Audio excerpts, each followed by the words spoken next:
시청자 여러분 안녕하세요. 김동수입니다. 제 칼럼을 하나 소개하겠습니다. 국민건강보험공단에 따르면 우울증 환자 수가 지난해 처음 100만 명을 넘어섰습니다. 정신질환으로 병원을 방문한 환자 수가 계속 증가하는 추세입니다. 급기야 대통령 직속으로 정신건강정책혁신위원회가 꾸려졌습니다. 정부가 정신건강까지 관리한다는 건데요. 2027년까지 100만 명에게 상담 기회를 제공하고 10년 안에 10만 명당 자살률 현재 25.2명인데요. 절반 수준까지 낮추겠다는 정부의 계획입니다. 30년 경력의 정신과 의사이면서 영국 왕립정신의학협회 회원인 린다 게스크 박사는 나는 우울증 환자다 라는 책을 저술했습니다.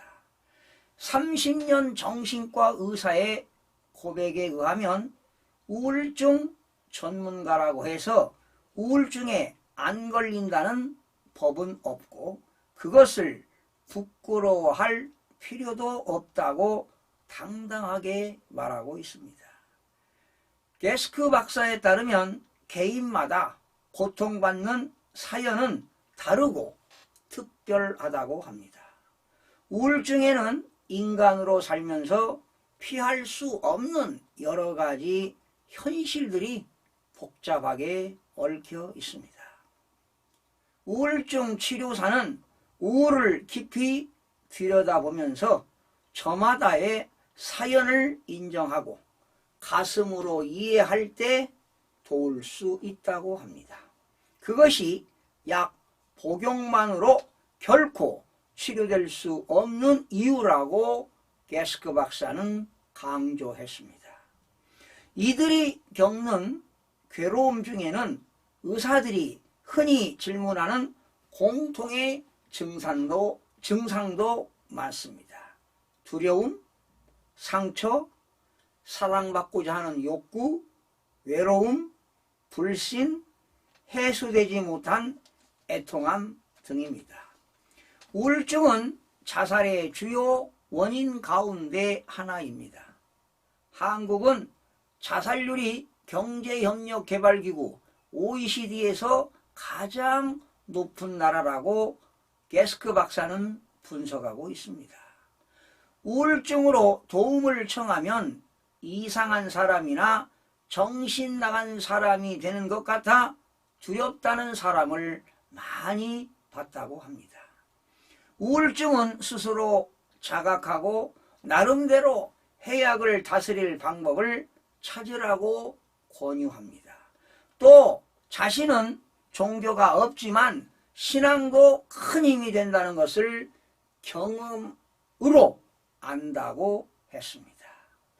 우울한 기분을 극복하려면 누군가의 진정으로 마음을 나눈다는 것이 얼마나 중요한 것인지 체감했다고 합니다. 개인적으로 교회를 찾는 사람들을 보게 되면요, 외롭고 쓸쓸한 경우에 가는 경우가 있다고 합니다. 성경 말씀은요, 1600년에 걸쳐서 40명이 집필을 했는데 하나님의 말씀과 호흡으로 연속성과 연관성이 있다고 봅니다. 저도 성경 말씀이 진리라는 것을 내 나이 65세가 넘어서야 깨달았으니 늦었지만 천만 다행이라고 생각합니다. 그동안 철학을 가지고 학생들은 물론 일반 대중들을 위해 많은 강의와 100여 권의 책을 집필하면서 살아왔다고 자부했건만 모두가 다 필요 없는 지식이 되어버렸습니다. 지식보다 삶의 지혜가 중요하다는 것을 깨닫게 되었습니다. 지혜가 주는 유익과 가치를 알게 되었습니다. 금보다 귀한 지혜를 터득했습니다. 저는 시청자 여러분들께 성경책 일독을 권하고 싶습니다. 아마도 구약성서 창세기부터 읽다 보면 힘겨워 지칠 수도 있습니다. 상당한 인내와 용기가 필요합니다. 힘들고 어려우면 구약전서에 나오는 잠언이나 전도서 일독을 권해드립니다. 전도서의 결론을 전해드리면 하나님을 두려워하는 것입니다. 그분이 주신 계명을 지키는 것입니다. 이것이 바로 사람이 해야 할 의무라고 보는 것입니다. 하나님은 모든 사람의 행위를 심판하십니다. 선한 것이든 악한 것이든 모든 은밀한 일을 다 심판하십니다. 여러분, 의지할 곳이 없고 마음이 공허하다고 느끼시면 가까운 곳에 있는 교회를 방문해 보시기 바랍니다. 주님을 경외하는 것이 지혜의 근본이요 거룩하신 일을 아는 것이 슬기의 근본입니다.